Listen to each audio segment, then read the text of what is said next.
Dans un petit village au cœur de la savane, vivait Koby, un homme dont la beauté semblait bénie par les dieux eux-mêmes. Sa peau brillait sous le soleil comme de l'onyx poli, et ses muscles puissants semblaient sculptés par un artiste divin. Partout où il allait, les femmes perdaient leurs mots et leur volonté. Aucune ne pouvait résister à son sourire envoûtant ou à son regard perçant, et les hommes du village, jaloux et frustrés, le considéraient comme une malédiction. Mais Koby n'était pas un simple homme. Sous son charme irrésistible se cachait un terrible secret.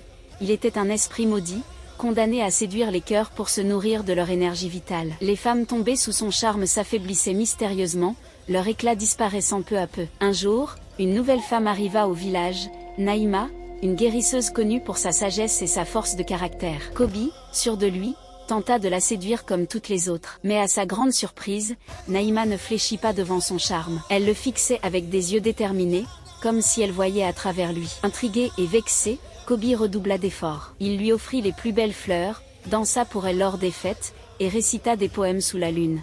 Mais rien n'y fit, Naïma restait de marbre. Ce refus inattendu commença à réveiller chez lui un étrange sentiment qu'il n'avait jamais connu, l'amour. Cependant, Naïma savait ce qu'il était. Lors d'un rêve, les ancêtres lui avaient révélé la véritable nature de Koby. Ils l'avaient averti qu'il finirait par détruire le village si elle ne l'arrêtait pas. Naïma prit donc une décision déchirante, elle devait mettre fin à sa malédiction, coûte que coûte. Une nuit, alors que Koby lui rendait visite pour tenter une dernière fois de la conquérir, Naïma l'attira dans une clairière sous la pleine lune. Là, elle brandit un talisman ancestral et récita des paroles anciennes transmises par les esprits. Koby, comprenant ce qui se passait, tomba à genoux. « Naïma, je t'aime, murmura-t-il. Mais je ne peux échapper à ce que je suis. Si tu veux me sauver, fais-le. » Avec des larmes dans les yeux, Naïma termina l'incantation. Un vent violent balaya la clairière, et Koby s'effondra dans une lumière éblouissante. Lorsque le calme revint, son corps avait disparu, laissant derrière lui une brise douce et un silence paisible. Naïma retourna au village,